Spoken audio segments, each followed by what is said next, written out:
We've all had a big test or a scary speech looming over us at some point, so everybody knows what anxiety feels like. Your guts feel all twisted up, you can't stop clenching your jaw, and instead of sleeping, you just lie awake thinking useless thoughts like, my mom's the only person in the world who really likes me. Or wait, does mom even like me? It's annoying and counterproductive and apparently useless. So why do we even have that? Well, it turns out your body's anxiety response isn't useless at all. It's actually a result of the all-important sympathetic nervous system, which is in charge of the fight-or-flight response, the reason you can respond quickly and spectacularly to sudden threats. It's there so that in the event that you wake up and your house is on fire, you can respond immediately. Your body becomes flooded with adrenaline, or epinephrine, a hormone that, in a temporary but substantial way, changes how your body does business. It causes your sense of smell to heighten, your muscles and blood vessels to contract, your pupils to dilate. It sends more blood to your heart and lungs and less to your digestive system. After all, if you're gonna get out of a burning house alive, you're not gonna have time for a bathroom break. And though it's not every day that your nervous system has to go to code red, at least I hope not,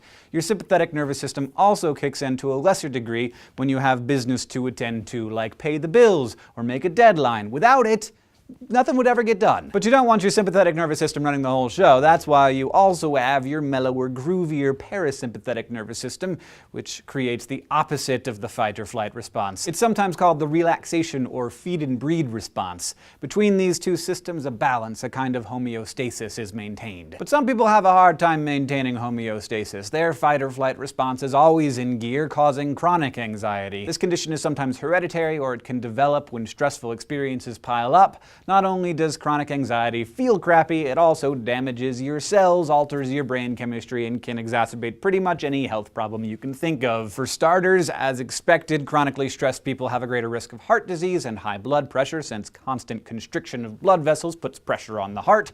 Stress has also been found to worsen conditions like asthma, migraines, male infertility, gastrointestinal problems, and even type 2 diabetes by raising blood glucose levels. And on a cellular level, constant stress has even weirder effects. Research shows that chronic anxiety can actually accelerate aging by wearing away at the protective caps on our chromosomes called telomeres. Stress can also inhibit your cells' ability to protect themselves from oxidation, a process that acts on the body in exactly the same way that rust acts on an old piece of metal. This causes imbalances in brain chemicals like serotonin and norepinephrine that affect sleep, mood, and emotional stability. So if you're feeling anxious more often than you suspect is good for you, take some steps to protect yourself. Take deep breaths, get exercise, or go to yoga or meditation class, because a little anxiety at the right times can be healthy, but we need to keep you alive. Thanks for watching this episode of SciShow. If you want to tell us about your worst anxiety attack, you can find us on Facebook or Twitter or down in the comments below. And if you want to continue getting smarter with us here at SciShow, you can go to youtube.com/SciShow and subscribe. Boom!